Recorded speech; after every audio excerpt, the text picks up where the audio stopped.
In the heartland of America's vast plains, a clash of civilizations unfolded, leaving behind a legacy of bloodshed and survival. Prepare to witness a chapter in American history rarely told, as we peel back the layers of time to uncover the untold stories of courage, betrayal, and survival. Here then is the Comanche War of Extermination that decimated the Apaches. In Native American history, the conflict between the Apaches and the Comanches was one of the longest-lasting and most brutal. They were sworn enemies and fought each other in what Mexico and the Spanish called an extermination war. In the early 1500s, the eastern Apaches had dominated the Great Plains southern region. This area provided them with good buffalo hunting ground. They also had space for agriculture. The semi-agrarian lifestyle allowed them to diversify their diet and was located right near the richest food source of North America. At the same time, they were considered outcasts. They were forced to move into unfavorable terrain by powerful tribes. They developed a culture of aggression and revenge. But in the middle 1600s, their biggest enemy would cause a major change that would make them the most powerful native group in American history. Spain's success in Mexico during the 1500s led them to continue to want to conquer. This was their kind of thing. They had colonized and expanded their influence. They did not reach Apache territory until they had. Spanish conquest is a command. Around 1600, they brought metal armor guns and hundreds of horses with them as they spread across the modern territory of New Mexico. With their overwhelming power, they subjugated a number of native groups in the area. The Native Americans were forced to convert and do work in exchange for payment. They did the same thing in Central America and South America 100 years ago. The Apaches in the area were not as tolerant. The Apache violently attacked these Spanish settlements and stole horses as they observed the Spanish at a distance. By the 1650s, Apache-mounted raids were being conducted on horseback. The horses' speed made the attacks even more deadly and dangerous. Constant harassment in this region was too much for the Spanish. Spanish settlements such as Taos or Santa Fe became frequent targets. Apache terror also claimed the lives of the Indian Pueblos, whom the Spanish had conquered. The Pueblo Indians were Spanish subjects and expected to be protected, but they were not. The Apache would pass quickly, but the damage they caused was devastating. The Apaches would attack anyone who opposed them, and then they'd disappear with their horses and supplies into the western landscape. In 1680, the Apaches' rage was so bad that they rebelled, and the Pueblo refused to accept Spanish protection. The Pueblos drove the Spanish from New Mexico. In the process, 1,000 Spanish horses, Mustangs, escaped. The Mustang is a horse that's well suited for living on the Great Plains. The horse will always find his way north. Let's fast forward a few years. Apache raids continued as the Spanish lost and gained territory. Apache behavior changed almost immediately in 1706. They began to realize that raids on them were no longer happening. The Spanish started receiving reports that they couldn't understand. The Apaches were behaving strangely. It seemed that bands like Jay guerrillas and mescaleros had left the plains. They abandoned their farms and settlements in a hurried manner. They heard of battles but did not know who was fighting. The Spanish were warned of invaders mounted on horseback from the north who were fast, powerful, and dangerous. In the 1720s, the Apache had been so decimated that they were forced to move into the mountains and even seek protection from the Spanish. Some bands never made it. Spanish expeditions discovered that the plains-dwelling Apache bands were completely exterminated. The enemy was unknown to the Spanish. What was it that killed the Apaches? In their language, they called these northern phantom invaders Comanches, which means those that are always against me. This was a good description for what the Spanish came to refer to as the Comanche. Apaches derived their downfall from the Comanche. The Comanche had a reputation for being rather bland. The Comanche were bullied and intimidated by other tribes, including the Apache. Comanches had to be pushed east of the Rockies in order to make a living on the most undesirable territory. They would never forget that moment in their rise to power. In the mid-17th century, the horses appeared as a divine gift. These were the same horses that had been freed by the Apaches harassing the Spanish Pueblo people. The horses became Mustangs. In every respect, they were a breed that was well suited to the plains. In the 20 years that followed the Spanish retreat from New Mexico, the horses were tough and rugged. The horses spread like wildfire. This was known as the Great Horse Dispersal. They were used by all the tribes in the area, and the Comanches did it best. The first thing they did was to learn the different breeds of horses. The other tribes didn't bother because they obtained their horses from raids. Not the Comanche. On the plains, the horses were currency, and the Comanche were rich. Like many plains tribes, the Eastern Apache were semi-agricultural. The Comanche did not farm. They were nomads and could roam the vast plains on horseback. You were at risk if you lived within 400 miles of them. This range was extremely valuable to buffalo hunters. As warriors, it was terrifying. Most raids took place in the spring and summer. The Comanche would only raid when the grass on the plains was high enough to ensure that they had enough for their horses. The Comanche would often move at night when the light from the full moon illuminated the plains and gave them visibility for both attacks and escape. These raids involved brutal murders and tortures. The settlers called these conditions the Comanche Moon because they were so common. The Comanche had a major advantage over other tribes. They fought while fully mounted, which was uncommon. George Catlin, the artist, personally witnessed the Comanche and described them as unattractive on foot, but transformed when mounted on horseback. He regarded them as the most extraordinary horsemen he had seen in all of his travels.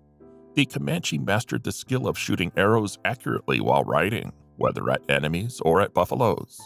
They used the animals as shields, hanging off their sides while shooting with deadly precision under the neck. On the other hand, the Apache used horses for travel, but would dismount and fight on foot. Both the Comanche and the Apache were formidable opponents, displaying brutal tactics. Catching the Comanche without their horses could sometimes give an advantage, but the Comanche's entire lifestyle revolved around their horses. Finding them was nearly impossible because they never stayed in the same place twice while on the warpath. That wasn't the case with the Apache. The Comanche's reliance on agriculture made them predictable, and their fighting style was considered outdated. According to T.R. Fahrenbach's book, Comanches, A History of a People, their preference for corn ultimately led to their downfall when their lands were invaded by horse-riding savages. While the Apache were a terror to the Spanish, the Comanche were even worse for the Apache. However, the Comanche's main objective wasn't to exterminate their enemies. They simply sought resources, particularly the buffalo range. The memory of past mistreatment when they were weak fueled their vengefulness and aggression towards their adversaries. In Thomas Britton's book, Light, Pan, and Patches, it is mentioned that the Comanche's primary goal was to surprise the Apache in their settlements, launch sudden assaults, kill as many Apache as possible, capture women and children for the slave trade in New Mexico, and plunder these settlements while destroying their crops. The long-lasting war between the powerful Comanche and Apache tribes has mostly been forgotten in history, even by distant Spanish observers. However, the recorded results indicate that the conflict was brutal enough to make all Comanches view Apaches as enemies. By the 1720s, the Mescaleros and High Carrillas had already retreated, leaving the Light Pan as one of the last Apache bands on the plains.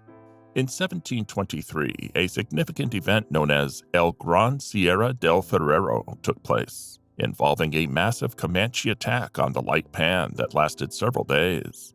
Many Light Pan warriors were killed, and the Comanche captured numerous women and children. Like other Apache bands, the Light Pan were forced to retreat to the mountain deserts and remained as skulkers in the Spanish borderlands. Facing the overpowering Comanche to the north and the sworn enemy Spanish to the south, the Apache needed a new strategy. In a strange turn of events in 1749, the Apache rode into San Antonio seeking a peace treaty with the Spanish. This was welcomed by the Spanish since the Apache had been constantly raiding them on a significant scale since the city's founding in 1719. There were a lot of kidnappings and killings. During that time, the Apache got away with thousands of horses and a lot of other goods. It was a serious problem, and when the Apache asked for peace, it was a big relief for the Spanish. The Comanche had driven them out of their land at the same time that the number of raids went up. The plains gave them more food and resources than the mountains and deserts, where they had been forced to live. The Apache not only sought peace, but also requested the Spanish to establish a mission and presidio in their territory for their conversion to Christianity, despite their previous reluctance. The Spanish priests eagerly embraced this opportunity, which took a couple of years to be approved. This decision served multiple purposes for the Spanish. It could potentially put an end to Apache raids permanently, and also provide an opportunity to convert them to Catholicism for the salvation of their souls. Although there were rumors of gold and silver deposits in the area, it is unlikely that this influenced their decision. After scouting various locations, the Spanish settled on building the mission and presidio at a place called San Saba. The funding was secured by a wealthy Spaniard who requested that his brother's father, Alonso Geraldo de Toreros, oversee the mission. Don Diego Ortiz de Perilla, a competent and experienced Spanish officer, would supervise the project. In April 1757, the Spanish gathered their supplies, including a few priests, 800 soldiers, and around 2,000 animals for the undertaking. However, strangely enough, the Apache were nowhere to be found during the journey, and even upon arrival at San Saba, they remained absent. The presidio and the mission were about 2 miles apart and were both protected by an enormous wooden palisade. The Apaches would occasionally visit the mission. They would bring gifts and make promises to move there soon. After months, the Spanish became increasingly frustrated. Some priests thought this was all a joke and the Apache only wanted to receive gifts. The whole thing wasn't a joke, but it was for gifts. The Spanish discovered the true reason why the Apache led them to San Saba in March. San Saba wasn't part of the Apacheria. It was Comanche land, and the Apaches were trying to incite a conflict. It turned out that the Apache were heading north in order to raid the Comanche. The Apache would spread the rumor that the San Saba fort was being built while they were in the north. The Apache, after their rage, would then leave the area to further provoke the Comanche. They found Spanish shoes and tools in their camp, leading them to think that the Spanish were allied with the Apache. Early in March 1758, the grasses of spring were just beginning to appear, and the recent clear nights left a full moon that brightened the plains. The Spanish remarked that the Apaches around San Saba were gone. They began hearing war whoops beyond their walls as the sun rose. Over 60 horses went missing, and 15 soldiers who were sent for reconnaissance returned hastily, reporting a large presence of enemies in the hills. For nearly 2 weeks, the Comanche kept their distance, while the presidio remained on lockdown and most people refused to leave the safety of the walls. Toreros and around 30 others stayed at the mission, located 2 miles away from the presidio. On March 16th, the Comanches appeared at the gates of both locations, leaving the Spanish shocked by what they saw. According to Fehrenbach's account, the Comanche warriors presented a breathtaking and barbaric spectacle, adorned with remarkable headdresses made of feathers, deer antlers, and bison horns. Their faces were painted in the colors of death, red and black, and each warrior carried bows, lances, or spears. The Spanish soldiers also noticed that a significant number of Comanches possessed new muskets. At the mission, the Comanche initially pretended to be friendly, and the priests allowed them inside. They were accompanied by several other native tribes with whom the Spanish had previously maintained peaceful relations. However, once inside the gates, the situation quickly turned into a massacre. The Spanish tried to appease the Comanche with gifts, but it soon escalated into a slaughter. The exact number varies, but between 8 and 10 people were killed in the mission, including Father Toreros. The Comanches set fire to the buildings and mutilated the bodies of the deceased. Some managed to escape and seek refuge in the better defended presidio, while the Comanche prioritized looting over pursuing the fleeing missionaries, who posed no threat to them. Perilla attempted to reinforce the mission, but the soldiers he sent were immediately attacked and forced to retreat. They were clever. The Comanche had taken advantage of the situation and had made their case. They were gone 2 days after they first appeared. Spanish feelings were worsened by the immediate aftermath of San Saba. They sent out an expedition in the following year, 1759. Perea was in charge of the mission. It was to retaliate against the Comanche. The plan didn't work out well. They killed Tonquá just because they were in the area. Later, they encountered the Comanche on the Red River. The Comanche had been prepared. It was impossible to enter their territory without them being aware of your presence, and it was also impossible to find them without the Comanche letting you know. The force of their army was immense. The Spanish, with approximately 1,000 people, were gradually outnumbered by the Comanche, who had at least twice that number. This horrifying realization initially caused the Spanish some alarm, but they tried to maintain some organization. However, the 130 Apache warriors and other indigenous auxiliaries were well aware of the Comanche's capabilities and were not seeking such a battle. As the fighting began, panic ensued and many fled, leading to a hasty retreat without much actual fighting. The Spanish even abandoned their equipment, including cannons. What was meant to be a show of force turned into a humiliating defeat. The Apaches' plan to create a buffer between the Spanish and the Comanche had failed miserably. Within a few years, the Comanche had moved southward, conducting regular raids on the Spanish borderlands. These Spanish settlements were scattered across dry regions, providing the Comanche with easy access. They could easily evade forts, which were perceived as the only real threat. The brutality of that time is vividly described by S.C. Gwynn in the book Empire of the Summer Moon, with accounts of the Comanche's preference for surprise attacks, the burning of villages, torture, and killings, including horrific acts such as carving trails on young women, burning men alive, skewering infants, and taking young boys and girls as captives. Quote, they then used the Spanish Mustang's speed to escape, leaving behind the dragoons with elaborately equipped equipment to lumber ponderously in their wake. End quote. The Spanish were generally disappointed in any attempt to avenge themselves. Like the Apache, the Spanish struggled to even punish the Comanche. Sometimes, however, punishment expeditions were sent anyway. Others would return empty-handed, while some wouldn't. It didn't matter if they were victims of Comanche or because the geography was harsh. History will never truly know. The Apache would force the Spanish to adopt a new approach. Following the San Saba catastrophe, the Apache resumed raids on the Spanish. The Comanche had driven them from the plains, but it wasn't just malice. They were now unable to cultivate and needed more land. The Texas governor Domingo Cabello, writing from San Antonio in 1780, said, quote, there is no moment when reports of barbarism and disorder do not come from the ranches. We are totally unprotected, and this will only lead to the destruction and loss of this province. End quote. They began to think about a new idea, that of waging a war against the natives. They faced simultaneous attacks from two powerful forces, but these powers had a deep hatred for each other, which the Spanish hoped to exploit. Communication with the Comanche had been largely unsuccessful until Don Juan Bautista de Anza, an officer, gained their respect. Leading an expedition into Comancheria, he utilized mounted tactics familiar to the Comanche and successfully ambushed an unprepared band near Greenhorn Peak.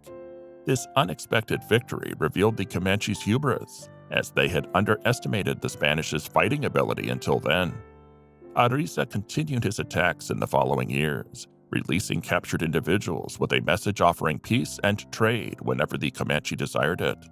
By 1785, the Comanche had suffered significant losses and were ready to negotiate.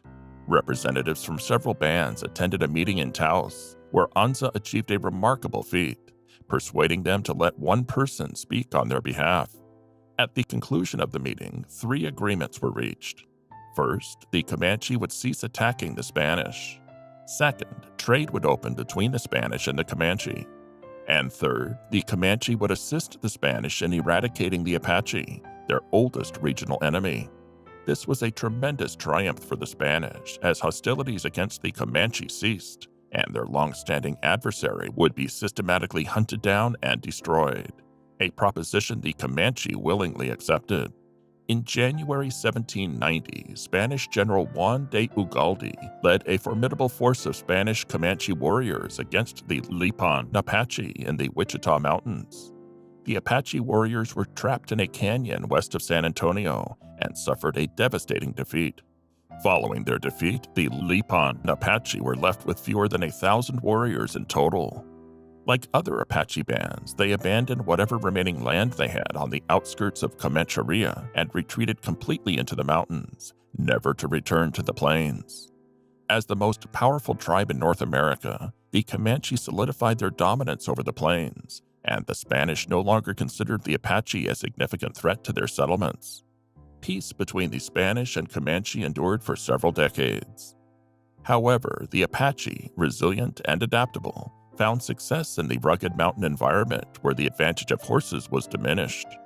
In that setting, the Apache could successfully resist, and they did. Both the Spanish and Comanche civilizations would eventually decline before the resilience of the Apache.